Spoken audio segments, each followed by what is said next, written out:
Hello മച്ചാമാരെ, രാവിലെ തന്നെ പണി കിട്ടിയെന്ന് പറഞ്ഞ ഒരു 8ന്റെ പണി തന്നെയാണ് മക്കളെ കിട്ടിയത്. വേറൊന്നുമല്ല, നമ്മുടെ വിളക്കുപാറയിലുള്ള സോമയാണ് കുറെ കിടന്ന് എന്നെ രാവിലെ പണിക്ക് പോകാൻ വിളിച്ചിരിക്കുകയാണ്. നമ്മുടെ അയിലിറയിൽ ഒരു 1.5 ഏക്കർ സ്ഥലത്ത് റബ്ബർ തൈകൾ നടണം. അതാണ് നമ്മുടെ ഇന്നത്തെ ടാസ്ക്. നമ്മുടെ കാശുകുട്ടൻ്റെ പാപ്പ വാങ്ങാൻ കയ്യിലൊരു പൈസ ഇല്ലാതെ ഇരുന്നപ്പോഴാണ് സോമയാണ് എൻ്റെ വിളി വന്നത്. എന്തായാലും 1200 രൂപയും ചാപ്പാടും തരാമെന്ന് പറഞ്ഞാണ് പുള്ളി എന്നെ വിളിച്ചോണ്ട് പോയത്. ഒരു നല്ല കാര്യത്തിന് പോവുകയല്ലേ എന്ന് വിചാരിച്ചുകൊണ്ട് ഞങ്ങൾ വിളക്കുപാറ അമ്പലത്തിൽ കയറി തൊഴുതിട്ട് നേരെ അയിലിറയിൽ വയലിൻ്റെ നടുവിലായി സ്ഥിതി ചെയ്യുന്ന മൂർത്തിക്കാവിലും കയറി തിരിയും കത്തിച്ചു. അങ്ങനെ അയിലറ ഗുരുവന്ദന ജംഗ്ഷനിൽ വന്നപ്പോഴാണ് അയിലറയിലെ കുറച്ച് ചുണക്കുട്ടന്മാരായ ചെറുപ്പക്കാർ നടത്തുന്ന മാക്സിമ ആർട്സ് ആൻഡ് സ്പോർട്സ് ക്ലബിന്റെ മുന്നിലായി കാൽപന്തുകളുടെ രാജാക്കന്മാരുടെ വലിയ ഒരു ബാനർ എൻ്റെ ശ്രദ്ധയിൽപ്പെട്ടത്. അങ്ങനെ ആദ്യത്തെ ടാസ്ക് എന്ന് പറഞ്ഞ ആയൂരിലുള്ള റബ്ബർ നേഴ്സറി പോയി തൈകൾ എടുത്തുകൊണ്ട് വരിക എന്നുള്ളതാണ്. അങ്ങനെ ഞങ്ങൾ സോമയുണ്ടെന്ന് ഞാനും ഡ്രൈവർ ചേട്ടനും കൂടി 4x4 പിക്കപ്പ് ആയൂരിലേക്ക് ഒരു 70-80 സ്പീഡ് വെടി കണ്ട പന്നിയെ പോലെ പൊടുന്നനെ യാത്രയായി.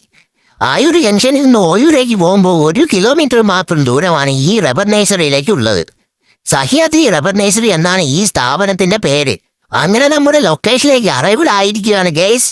നമുക്ക് 105 ഇനത്തിൽപ്പെട്ട തൈകളാണ് തൂക്കേണ്ടത്. വളരെയധികം പ്രചാരമുള്ളതും വരൾച്ചയെ പ്രതിരോധിക്കുന്നതും ഉയർന്ന വിളവ് നൽകുന്നതുമായ ഒരു ക്ലോണാണ് ഈ 105 ഇനം തൈകൾ. കേരളത്തിൽ ഇത് ഒരു തൈക്ക് 75 രൂപ മുതൽ 120 രൂപ വരെ വിലയുണ്ട്. നമുക്കൊരു 80 രൂപ നിരക്കിലാണ് കിട്ടിയത്.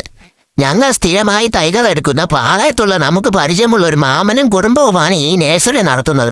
അങ്ങനെ നമ്മുടെ രായണ്ണനും ചേച്ചിമാരും എല്ലാവരും കൂടി നമ്മളുടെ ലോഡ് സെറ്റാക്കി തന്നു. ഞങ്ങൾ അവിടെ നിന്നും തിരിച്ച് യാത്രയാഞ്ചൽ ആറോ ജംഗ്ഷനിലെത്തി. അങ്ങനെ ആലഞ്ചേരി വഴി നമ്മുടെ അയിലറയിലെ ലൊക്കേഷനിലെത്തി.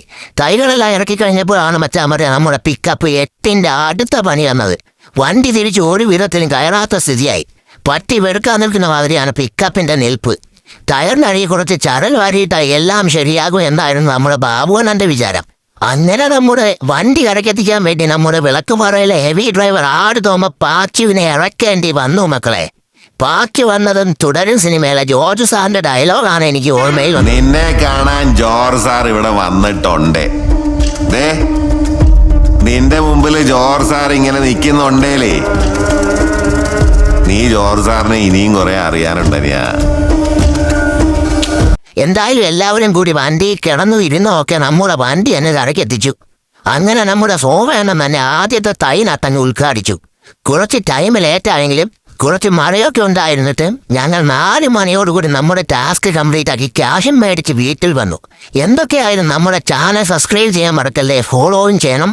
ബെൽ ബട്ടൺ ഉണ്ടെങ്കിൽ അതിലും ഒന്ന് ഞെക്കിക്കോ, കുത്തി പൊട്ടിക്കോ.